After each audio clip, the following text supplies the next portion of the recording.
Ever pondered over the idea of growing your own vibrant orchids at home? Welcome to a journey into the captivating world of orchids.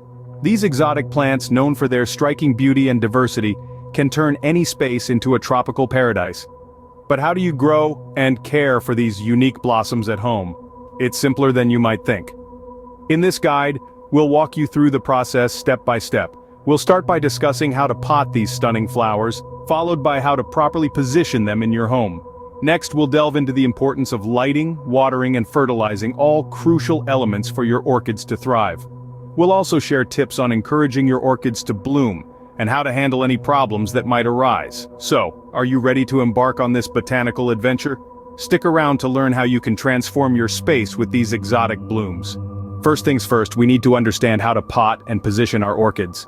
Most orchids are epiphytes, meaning they grow on other plants and objects, not in soil. Their roots crave air circulation, so they should never sit directly in soil or potting mix, which can lead to rot. The best potting medium is a light, airy orchid mix made from materials like bark, sphagnum moss, perlite, or charcoal. As for the pot, terracotta and slotted plastic pots are excellent choices because they provide the needed airflow. Always choose a pot that just fits the roots and has drainage holes. Now let's talk about positioning. Orchids thrive in bright, indirect light, making an east or west-facing window the perfect spot. Keep them away from direct hot sunlight to avoid scorching the leaves. The temperature should be between 65 to 85 degrees Fahrenheit and humidity around 50 to 70%. Good airflow is crucial, so keep your orchid out of direct drafts. Remember, the right pot and position set the foundation for a thriving orchid. So, you've potted and positioned your orchid. What next?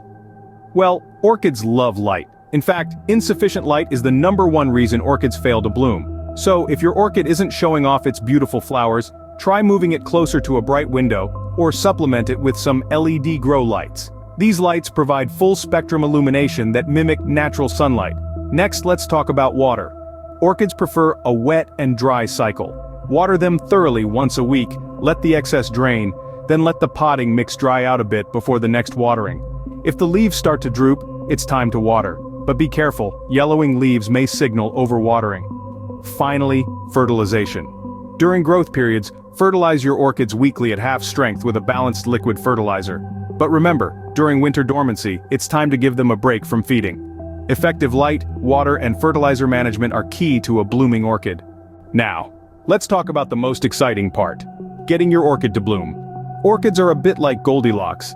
Everything has to be just right. But don't worry, it's not as tricky as it sounds. Most orchids need a nighttime temperature drop of 10 to 15 degrees to start producing flower spikes. So, when the nights begin to cool off in late summer, try placing your plants outdoors. Just remember to bring them back in before the frost arrives. We don't want any frozen orchids on our hands. Another part of the blooming puzzle is repotting. Orchids actually bloom best when they're slightly root-bound. That's right, these plants like to be cozy, so only repot every 2 to 3 years, and when you do, use sterile shears to trim away any dead roots. If your orchid has become a bit overcrowded, dividing it can encourage new growth and more flowers. But like all plants, orchids can sometimes run into problems. Pests such as spider mites, scale, mealybugs, and fungus gnats can all find orchids rather tasty. If you spot any of these unwelcome guests, isolate the affected plant immediately and treat it.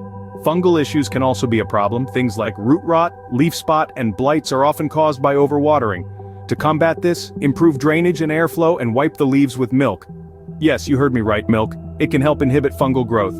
Viral infections are another concern. Unfortunately, if an orchid becomes infected with a virus, the only option is to destroy the plant to protect the rest of your collection.